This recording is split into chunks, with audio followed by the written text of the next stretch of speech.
Salam jumpa lagi rekan-rekan muda sekalian. Pada sesi kali ini kita masuk ke sesi yang ketiga, bicara tentang bagaimana kita mengembangkan bisnis kita supaya tetap sustain, ya tetap langgeng, tetap bisa menghasilkan keuntungan tentunya. Nah, ini adalah bagian penting, ya, esensi dasar dari kita membangun bisnis. Karena ini adalah langkah awal, ya, ibaratnya kita akan menaiki sekian puluh atau sekian ratus anak tangga. Ini adalah bagian anak tangga yang awal. Nah, pada saat kita salah melangkah, maka tahapan berikutnya tentu akan mengalami kesulitan. Oke, saya akan sharing dulu slide-nya.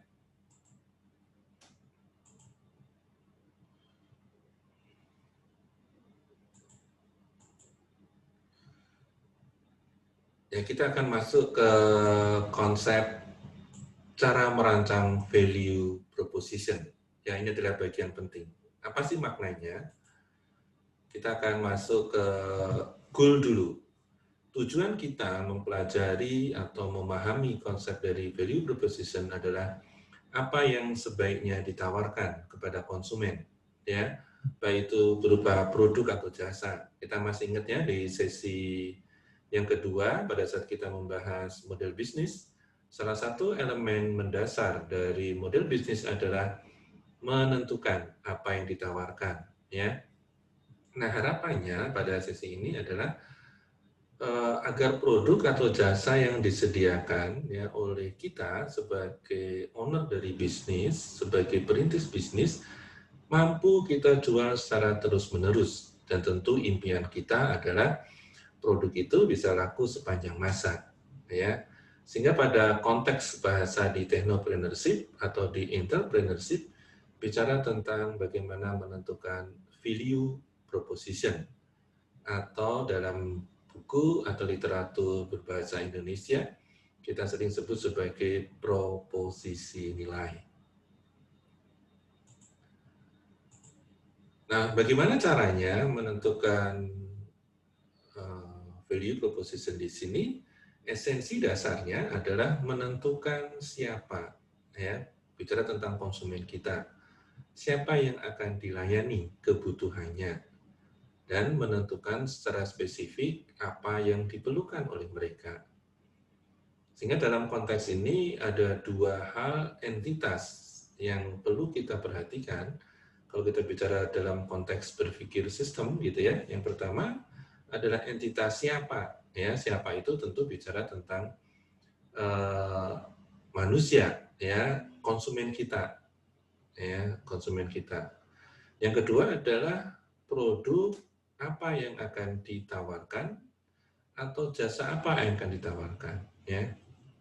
Nah, berdasarkan beberapa literatur dan pengalaman saya untuk mendampingi beberapa rekan muda yang ingin membangun bisnis startup-nya, maka saya bisa sharingkan pada sesi kali ini. Pada prinsipnya ada 3 pendekatan, ya. Nah, sekarang kita bicara 3 pendekatan itu apa saja, ya. 3 pendekatan apa saja. Yang pertama adalah menentukan target konsumen, ya. Lalu mengidentifikasi kebutuhan dan keinginan secara spesifik. Dalam konteks ini adalah targetnya itu siapa, ya. Kemudian baru kita berpikir target ini misalkan, oh, rekan-rekan ibu-ibu yang baru punya momongan, ya, baru melahirkan. Maka apa sebenarnya kebutuhan mereka, ya, atau apa keinginan mereka secara spesifik? Ini yang kita sebut sebagai konteks, ya, pendekatan yang pertama. Jadi tentu biasanya pendekatan pertama ini kita belum punya bayangan gitu ya, belum punya ide, belum punya modal ya, bisnis apa yang akan kita rintis. Sehingga secara umum kita bicara target kita siapa ya. Nah, tentu ini yang paling banyak sering dipakai dalam pendekatan membimbing ya rekan-rekan muda yang membahas atau mendiskusikan atau mengelola technopreneurship. Bahkan di perkuliahan ya di dunia pendidikan akademis, pendekatan pertama ini yang paling banyak digunakan. Kemudian yang kedua, pendekatan yang kedua adalah menentukan target produk atau jasa, lalu menentukan konsumen spesifik, dan menentukan karakteristik kebutuhan dan keinginan yang belum terpenuhi. Nah, pendekatan yang kedua ini biasa diterapkan bagi rekan-rekan muda yang mungkin sudah punya hobi. Ya, hobi saya itu adalah membuat kerajinan tangan, misalkan seperti itu. Ya, maka rekan-rekan muda yang ingin membangun bisnisnya berbasis hobi yang sudah ditekuni saat ini, maka sangat direkomendasikan menggunakan pendekatan yang kedua.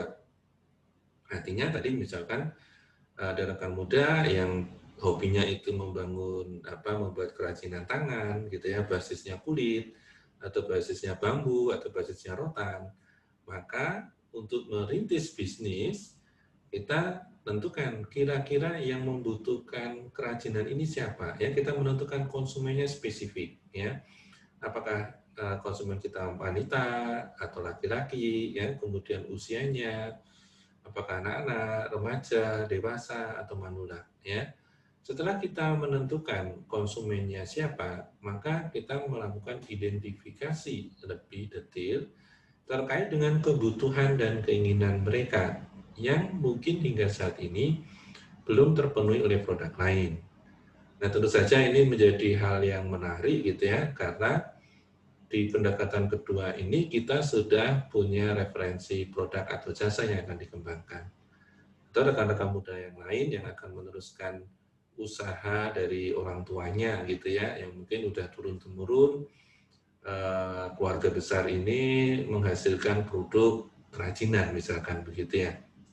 Sehingga ada harapan bisnis keluarga besar ini jangan sampai terbengkalai. Nah, di sini pendekatan kedua ini yang tentu kita bisa pergunakan, yang lebih cocok di situ. Kemudian pendekatan yang ketiga adalah mengidentifikasi potensi profit pada kegiatan suatu supply chain. Ya. Kembali lagi ini adalah salah satu sharing yang bisa saya berikan pada sesi kali ini terkait dengan pengalaman saya mempelajari ya, kemudian mengembangkan, mengelola sebuah rantai pasok. Sambil contoh kalau kita bicara pada supply chain kerajinan kulit. Ya, kita tahu bahwa produk-produk berbasis kerajinan masuk di dalam konteks menjadi support dari ekonomi kreatif ya di Indonesia, maka kita perhatikan nih identifikasi rantai pasoknya. Dimulai dari rekan-rekan yang melakukan ternak sapi gitu misalkan ya, kalau kita berbasis kulit. Para pelaku yang di desa ya, atau di suatu kawasan tertentu yang melakukan ternak sapi, mereka butuh apa gitu ya. Kemudian setelah sapi itu mencapai usia tertentu atau kondisi tertentu, maka diproses untuk diambil dagingnya dan kulitnya. Nah, apa yang terjadi di situ? Siapa yang terlibat gitu ya? Kemudian proses dagingnya itu dikemanakan ya, diproses apa, kulitnya dikemanakan, diproses apa ya, sampai dengan produk berbasis kulit sapi ini sampai ke tangan customer kita. Nah, tentu pada saat kita mengidentifikasi kegiatan rantai pasok ini atau supply chain ini, kita paham gitu ya bahwa ada 3 aliran mendasar ya yang mengalir dalam rantai pasok ini atau supply chain ini. Yang pertama adalah aliran material, ya. Yang kedua adalah aliran informasi, dan yang ketiga adalah aliran uang. Ya. Nah, kalau kita ingin mendapatkan bisnis, ya, yang usianya panjang, profitnya tinggi, maka kita bisa menganalisis lebih dalam. Pada satu rantai pasok tertentu, misalkan dalam konteks ini adalah rantai pasok kulit sapi, gitu ya, kita identifikasi di mana gap-nya ya dari proses-proses itu yang masih belum banyak ya yang bermain di ranah itu dalam tanda petik, tetapi frekuensinya tinggi. Ini kita sebut dengan strategi blue ocean nantinya ya, tentu rekan-rekan muda tidak asing lagi, salah satu pendekatan manajemen yang ada adalah disebut dengan Red Ocean dan Blue Ocean. Nah, ini salah satu hal yang bisa saya sharingkan di sesi ini. Ya. Nah, kalau kita telah kembali tiga pendekatan itu punya dua entitas utama. Yang pertama adalah konsumen, dan yang kedua adalah produk atau jasa. Nah, pada konteks di sini, apa yang dibutuhkan oleh konsumen terkait dengan kebutuhan dan keinginan mereka spesifik pada sebuah kegiatan tertentu, itu perlu kita identifikasi, ya, mana yang layak ya untuk kita jadikan produk atau jasa. Ya. Nah, setelah kita fokus, mampu punya komitmen terhadap produk atau jasa ini, yang kita sebut dengan mengidentifikasi value-nya, ya, tentu kita akan kembali lagi mendesain bisnis prosesnya. Ya, kita akan merintis sebuah bisnis, ada value added, ya, value added proses pertambahan nilai seperti apa yang kita akan rancangkan dalam bisnis kita, yang tentu saja nanti pada saat ditawarkan ke konsumen akan mampu memenuhi kebutuhan atau keinginan mereka secara spesifik. Ini adalah esensi dasarnya. Nah, teknik secara operasional, rekan-rekan muda bisa banyak mempelajari dalam kajian literatur ataupun praktek yang best practice dari para praktisi yang ada yang kita sebut dengan penggunaan value proposition dari bisnis model Canvas. Ya, nanti kita akan detailkan secara spesifik gitu ya. Tapi pada sesi kali ini saya akan men-sharingkan esensi dasar dari value proposition itu apa.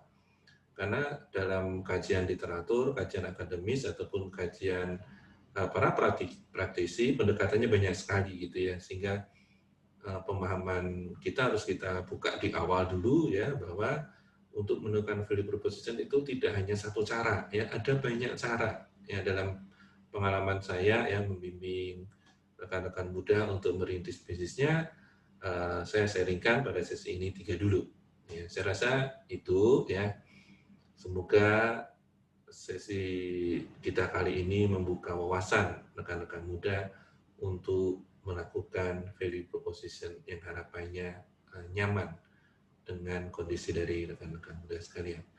Oke, saya rasa cukup sharingnya untuk sesi ini. Salam sukses selalu. Sampai ketemu di sesi berikutnya. Salam jumpa. Terima kasih.